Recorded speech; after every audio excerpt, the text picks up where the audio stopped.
Маған жақсы мұғалім бәрінен де қымбат. Өйткені мұғалім мектептің жүрегі демекші. Ұстаздың еңбегі өлшеусіз, баға жетпес құндылық, шәкірттерге күндей жарық береді. Қазақ халқы ұстазын сыйлап, құрметтеген ел. Ұстазы жақсының ұстамы жақсы деп, адамға қарап ұстазын таныған. Ұстаздық, мұғалімдік ісі сырттай қарапайым болғанымен, тарихтағы ең ұлы істің бірі. Өйткені бұл мамандықтан ерекше ізденісті, мейірімділікті, табандылықты талап етеді. Ұстаздың әділдігі, мінез сұлулығы, іс пен сөз бірлігі, ұстамдылығы күн сайын балалар тарапынан бағалып отырады. Ол әрі ғалым, әрі шешен, әрі көшбасшы. Ол мемлекетімізді құрметтеу жауапкершілігін шәкірттеріне жеткізіп, дарытушы. Еліміздің өркениетті даму саясатының мектептегі насихатшысы да ұстаз. Ол өзінің ісімен де, сөзімен де, мәдениетімен де, мектепте және мектептен тыс қоғамда тәуелсіз еліміздің эталондық бейнесі болып табылады.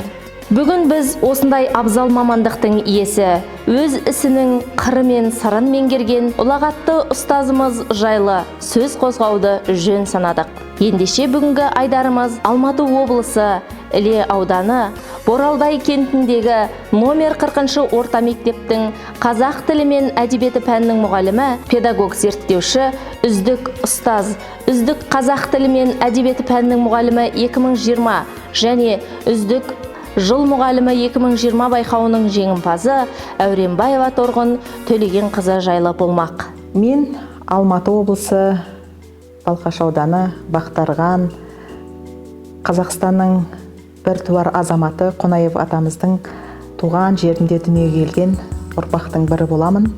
Бала кезімнен осы ұстаздықты таңдадым. Жалпы мұғалім мамандығына келуіме анам себепші болды.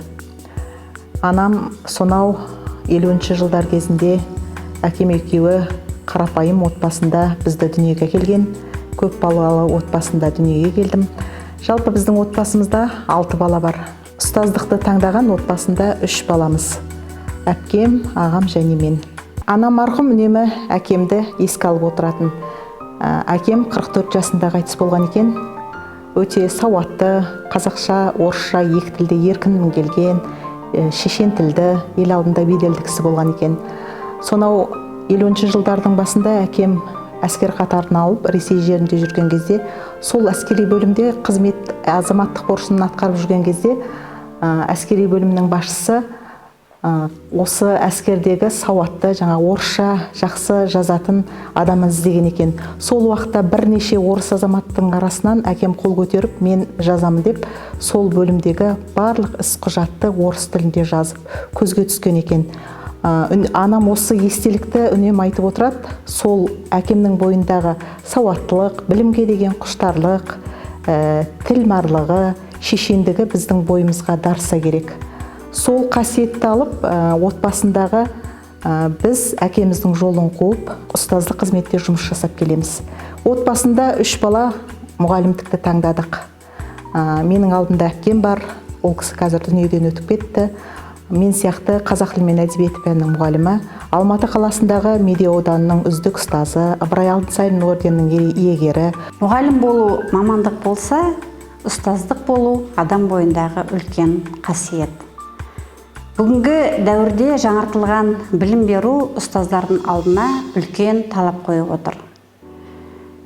Шынайы мұғалім ол тек қана өзінің біліктілігімен, білімімен ғана ерекшеленбейді. Ол оқушылармен жүрегімен жұмыс істеу, шәкірттердің бойындағы қабілеттерді білу және оны дамытумен ерекшеленеді. Осындай ұстаздың бірі біздің әріптесіміз қазақ тілі және әдебиет пәнінің мұғалімі Торғын Төлеген қызы. Бұл ұстаз туралы айтатын болсам, үнемі ізденістегі ұстаз. Шығармашылық табыстарға қол жеткізетін ұстаздардың бірі. Өзінің творчествосымен шәкірттерді, әріптестерін, жалпы аудан мұғалімдерін шабыттандырады.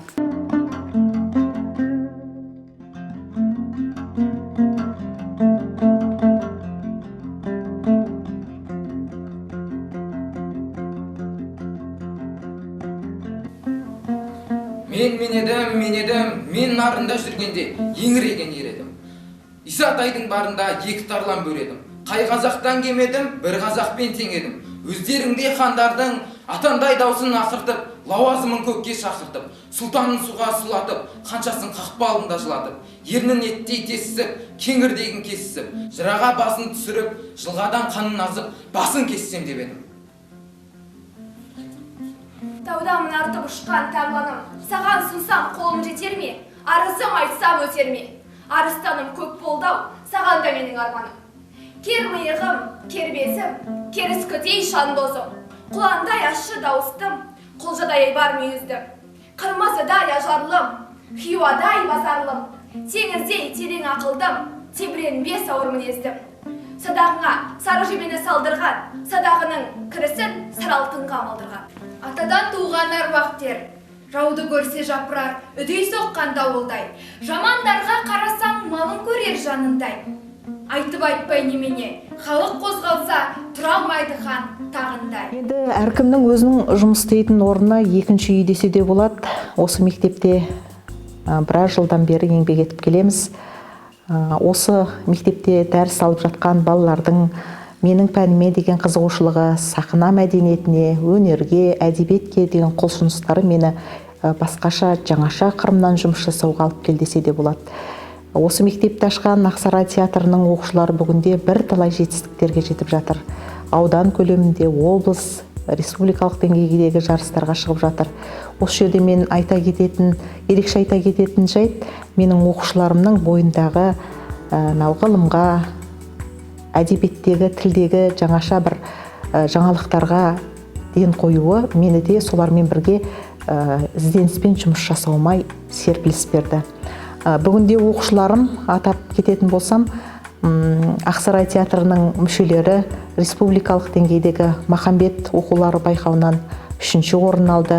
Айбергенов атындағы биыл ғана қосылған әдебиеттегі ерекше байқаудан жүлделі, эссе байқауынан, қолөнер байқауынан, сахналық қойылымнан жүлделі 3-ші орынға жетті.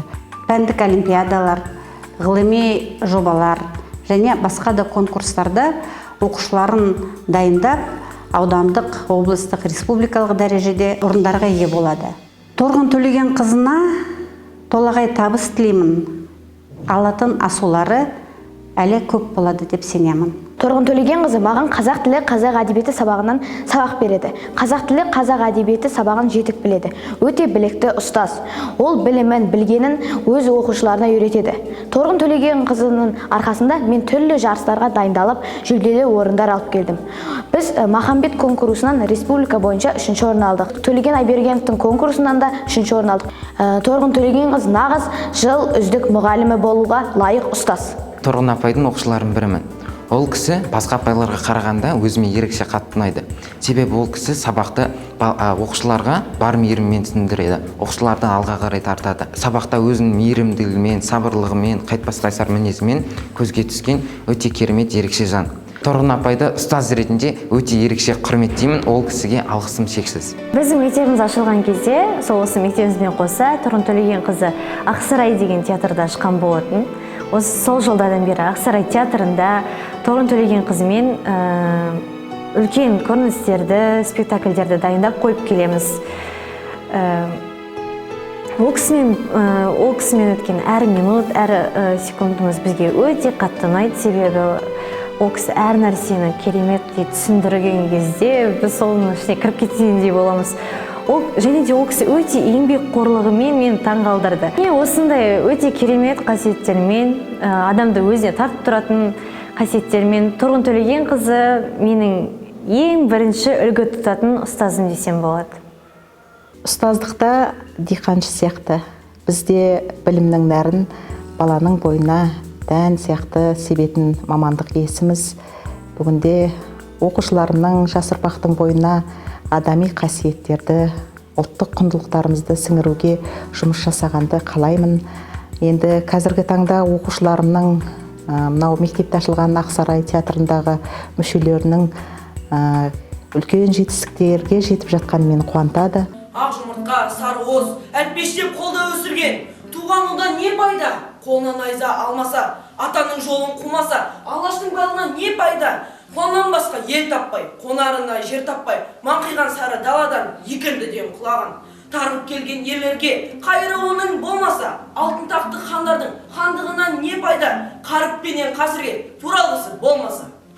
Ал қызғыш құс, қанатын қатты мойның бос, Исатайдан айырылып, жалғыздықпен болдым дос. Ал қызғыш құс, ел қорғаны мен едім, мен де айырылдым елімнен. Көл қорғаны сен едің, сен де айырылдың көліңнен. Аспанда ұшқан қызғыш құс, сені көлден айырған лашын құстың тепкіні, мені елден айырған хан жәңгірдің екпіні. Айтып айтпай немене құсалықпен өтті ғой Махамбеттің көп күні. Оларға қарасам, алдында отырған шәкірттерім дайын әртістер, журналистер екенін байқаймын. Жазған шығармалары, ғылыми жобаларға дайындаған жұмыстары кәдімгідей туындылар. Енді келешекте еліміздің білікті, білімді азаматтарын даярлауда ұстаздық ұстанымымды ары қарай жалғастырып, бойымдағы бар қасиеттерді жас ұрпаққа ұрпақ тәрбиелеу жолында аянбай жұмыс жасауға тырысамын. Тұрғын апай мен үшін ерекше жан. Тұрғын апайдың маған бір ұнайтын ерекшелігі сабақты барымтасымен, мейіріммен түсіндіреді. Шынымды айтсам, осы уақытқа дейін Тұрғын апайдың бір ашуланғанын көрмеппін. Өзі сабырлы, байсалды кісі. Бар айтарым, Тұрғын апайға алғысым шексіз. Халқымыздың жақсының жақсысын айт, нұры тассын деген асыл сөзі есіме оралады. Торғын Төлегенқызын мектебіміз ашылғалы 5 жылдан бері танимын. Көп уақыт емес, дегенмен ел ішінде жақсы ісімен, жайсан мінезімен, еңбегімен көпшіліктің құрметіне бөленіп жүрген әріптесім. Торғын Төлегенқызы жақсы адам. Жақсы маман, жақсы ұстаз болу адам мүмкін, ал жақсы адам болу екінің бірінің қолынан келе бермейді. Ата-аналармен де, әріптестермен де, шәкірттермен де тең құрбысындай сөйлесе алады. Торғын Төлегенқызы сондай сабырлы, көркем мінезді, адамның жанын түсіне біледі.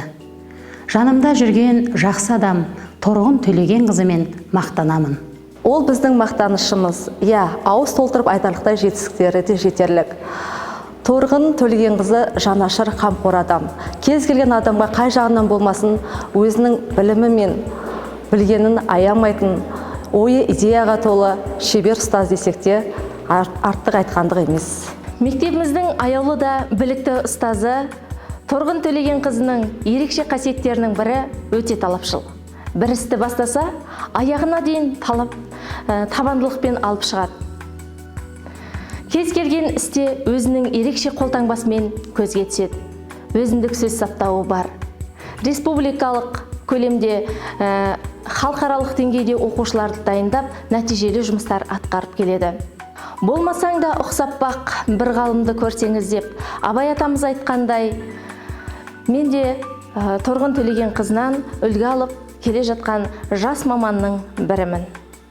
Торғын Төлегенқызы біліктілік санаты педагог зерттеуші, өзі тәжірибелі, шығармашыл, жаңалықтың жаршысы, ізденімпаз, заман талабына сай түрлі білім беру платформасын және АКТ-ны жетік меңгерген білікті де білімді мұғалім. Мектебімізде сапалы білім беруді талдау, зерттеу, жаңашылдық енгізу тәжірибелік қызметтерін жүйелі іске асыру мақсатында бірнеше топ құрылған. Осы шығармашылық топ мұғалімдер арасында Торғын Төлегенқызы өзіндік идеясымен ерекшеленеді және үнемі кеңес беруден жалықпайды. Үздік іс тәжірибесін, кәсіби қызметінің ерекшеліктеріне сай жеке тұлға қалыптастыруда жоғарғы нәтижеге жетуде.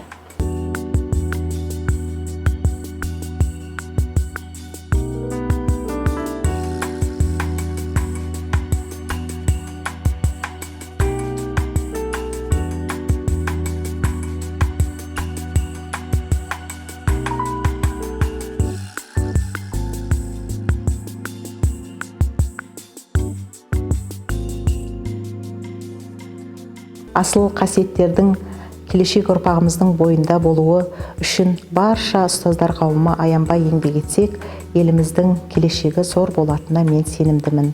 Өркениет қатарына қосылатын еліміздің келешегі білімді және білікті жастардың қолында.